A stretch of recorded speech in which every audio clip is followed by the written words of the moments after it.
I would like to introduce Bob Ferguson, who I've known for a number of years. We've collaborated on many projects. He runs a large distribution business, a family-owned business that he's run for many years. He has been a TM teacher for many years, and in fact, encouraged me a number of years to learn how to meditate. And very importantly, over the last few years, he has been very involved in community development and sustainability and run several projects, run businesses. He just goes on and on and on.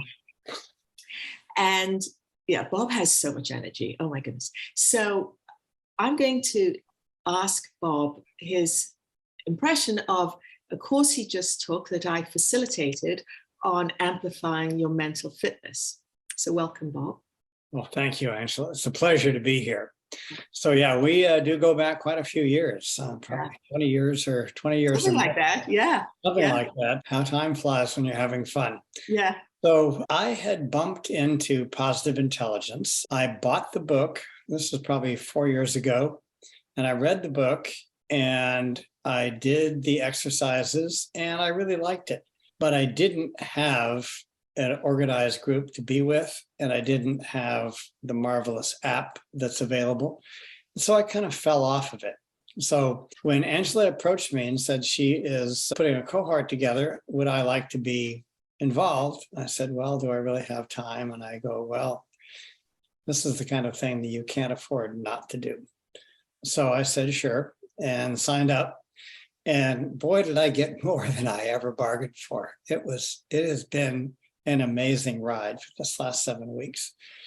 I function at a fairly high level. You know, I operate a big national distribution business, and no brick and mortar, so it isn't as complicated as that, but there's a lot of people counting on me. I'm also the executive director of the Sustainable Living Coalition. We do a lot of policy work here. We have 12 acres, a straw bale bar and event center, and I do political work. You know, I do political advocacy for candidates, so I think we'll do well. And, you know, then I have the rest of my life. And I kind of, you know, fit in between all those things. So operating efficiently is super important to me. And also not underliving my potential, because I think most of us will kind of let ourselves off the hook in some ways. You know, I have well, I don't want to spill any of the beans, but we've all got this thing inside of us called the judge, right? And you're supposed to name your judge. Well, yeah. Unfortunately, my judge's name is the assassin. You know, when I go off the rails, I can become an assassin, and that's not a very nice thing. And it's almost always redounds on me negatively. And so I've kind of gotten used to kind of keeping that thing in a cage, but it would still come up and it would kind of goof things up in my relationships, or I would just, you know, whatever. So when I jumped into this and started to understand that we all have this structure inside of us that's, you know, brainstem oriented, that's based on surviving. And it's useful, right? If you put your hand on a hot stove, it's really useful to feel pain and pull it off. But you pull it right off, right? You don't keep your hand on the hot stove. Well, all these internal things, the inhibition things that we have are valuable to let us know we need to pay attention to something. But the problem is that these things that we learned in childhood, they run inside of us, and we do the equivalent of keeping our hand on the hot stove, and that isn't good. So I learned that, and I started to practice not keeping my hand on the hot stove. Then I learned that we have another part of our structure that's mediated by another part of our brain that actually gives us all the good stuff, all the capabilities to operate in the world. And when I saw the definition of those 5 sage characteristics, I said, bingo, that's it. Absolutely. You don't have to go out of that. So it's all good to intellectually understand that, but in the world of performance, intellectual understanding is the booby prize, right? You don't, it's like one great teacher said, if you're going to, well, she said, you can't get rich chanting an invoice. That is the way it works. So you actually have to have a practice. And so what I was really struck by was the actual practice, because I can do empathy, and I'm, according to another structure, I have pretty clear empathy, but I don't lead with empathy. I lead with process and system. And so when I found that this structure, this knowledge structure and practice has a process and system, and then there's a real reason to believe that it's valid, I just started doing it. And I would say conservatively, over the last 7 weeks, my functional capability, actually just to get things done, is up about 25%, maybe 50%. It's hard, that's a plucked from air number, but it's way up. The other thing that's way up is my level of peace and happiness. And I've been practicing transcendental meditation for 52 years, and I'm generally a pretty calm person, except when the assassin shows up. You don't want to keep that guy in a cage. So what I found is with this practice, it really settled down that brainstem oriented activity, and it really expanded the capacity to say, kind of the sage perspective, everything, no matter what, can be either is a blessing or can be turned into a blessing. Now that's a real hard thing for people, because all kinds of bad stuff happens, right? But that perspective that everything that happens can be turned into a blessing one way or the other, that was a huge thing. And so rather than kind of acceding to, oh, this is a bad thing happened, I don't like it, when those things came up, and let's say something objectively disappointing or difficult happened, it's a very big deal to be able to say, okay, where's the gift in this? Or how do we turn it into a gift? So the combination, it's like Ben Franklin said, if you want to get ahead, you want to augment your means and reduce your wants or reduce your expenditures, then you really get ahead. So I guess my final thought would be, if you want to develop your potential, you'll reduce your liabilities and you'll increase the functional capability so that you have less drag, and then you have a more powerful engine to go faster, but you not have a bunch of sea anchors holding you back. So anyway, well, that was a long explanation, but that's, wow, that's what I've gotten out of it, Angela. Wow, thank you. Because well, in fact, you've introduced me to, and we've both studied a lot of thought leaders on the thought patterns we have and how they can help us to get away from us. And I've known you to be one of the most effective people I know. So when I hear from you, who's already operating at a very high level, that spending 6 weeks together in this mini boot camp, you have elevated your effectiveness by 20 to 50%. That impresses me, even when I've been doing this for a while. So thank you. And who do you think this is for? Like, who would appreciate going through this 6 week program? Let's see. Who would this be for? I would say this would be for anyone who has a body and anyone who has a mind. And anyone who wakes up in the morning and goes to sleep at night. Yeah. I mean, who doesn't need to tamp down the crazy impulses of their brainstem, which create, well, there's an interesting story. I'm something of a fan of Vedic knowledge, and there's a great Vedic story. It's called The Snake in the String. And so this guy or gal, comes onto this hut and opens the door a little bit, and it's just a little bit of light. They see a snake there. And so they immediately shut the door and get everyone, oh, snake, there's a snake, there's a dangerous snake. And everyone's running around trying to develop the committees to get rid of snakes and everything else. Someone says, well, let me check this out. So they go to the door, they open it widely, and there is a coiled rope.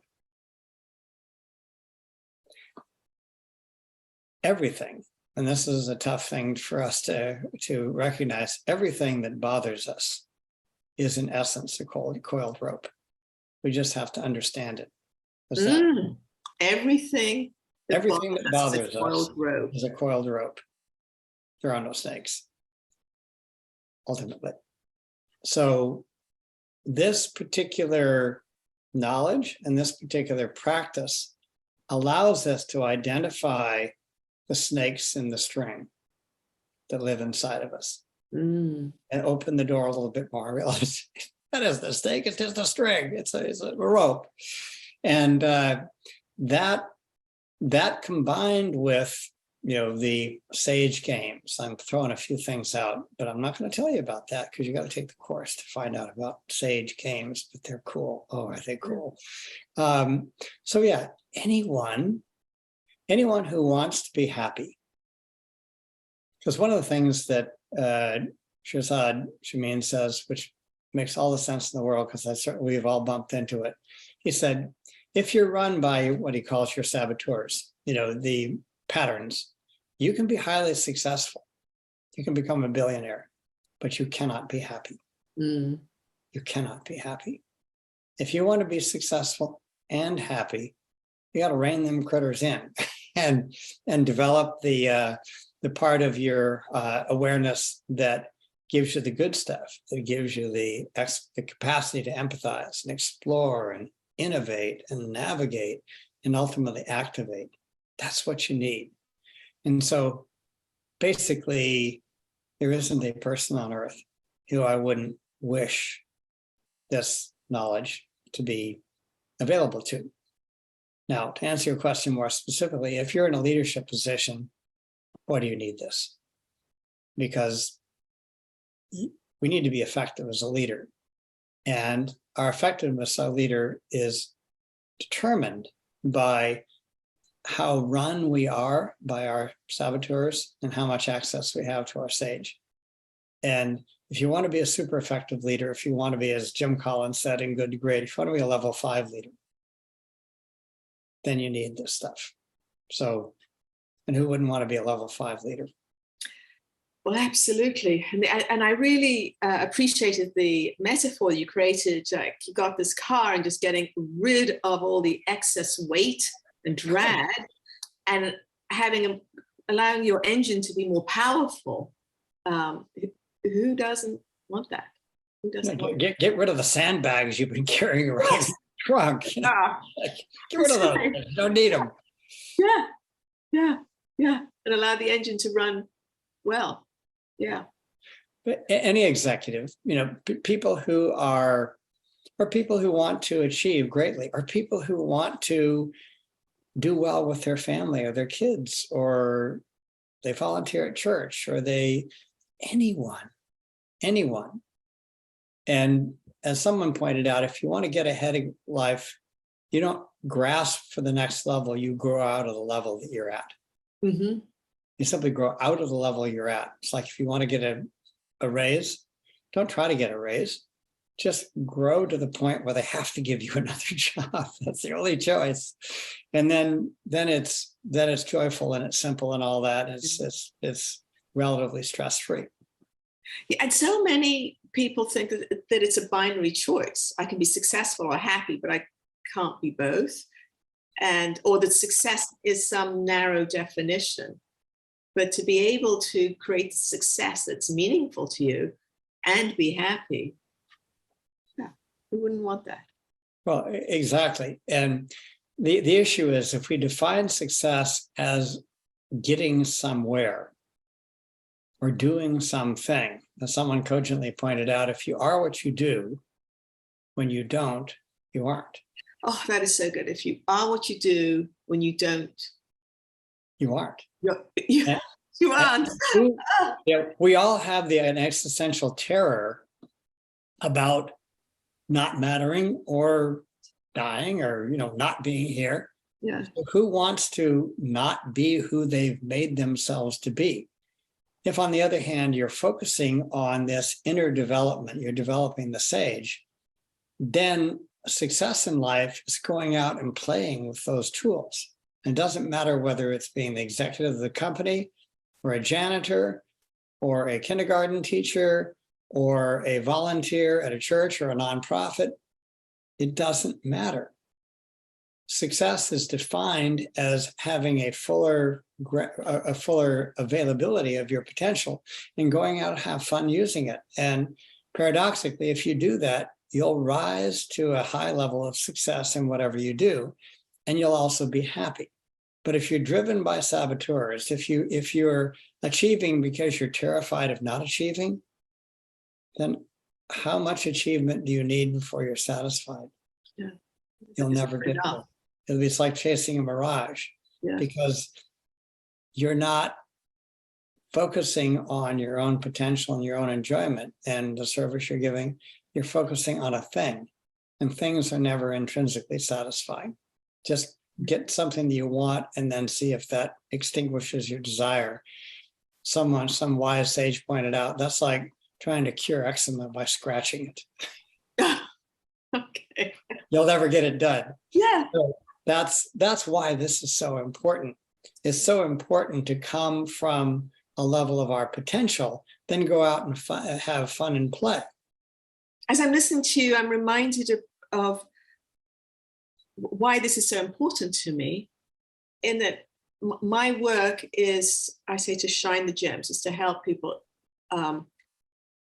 resonate with their potential, and then to create golden chains of trusting relationships so they can amplify their impact. And as you were saying, when you have these saboteurs, your judge running, it lowers your ability to shine, and it interrupts your ability to have relationships with others. So in both cases, yourself and your relationships are all harmed while you have this stuff running through your head. It pretty much stinks up everything. It does. So you want to reduce those impulses, which make us do crazy, compulsive kinds of things, just different flavors of crazy, compulsive things, and then amplify your understanding of how to apply that potent sage, which lives inside of everyone. Yeah. And another gift I've noticed is that one can more easily identify what particular thought patterns are sabotaging you. Like others can see it happening. They may not be able to put a name to it, and this allows you to put a name to this compulsive behavior. And even if you do know it yourself, but you still keep doing it, and to have a way of just like. And I think that's a really important point. And maybe so we can wrap it up with this. It's one thing to have an intellectual understanding about something that you want to change.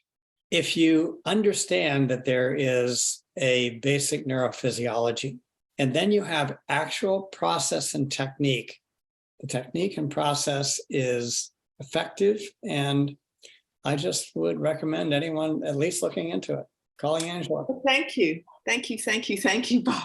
I really have enjoyed listening to your synthesis and interpretation of this work, because I might be teaching it, but I'm a student of you at the same time. So thank you. My pleasure.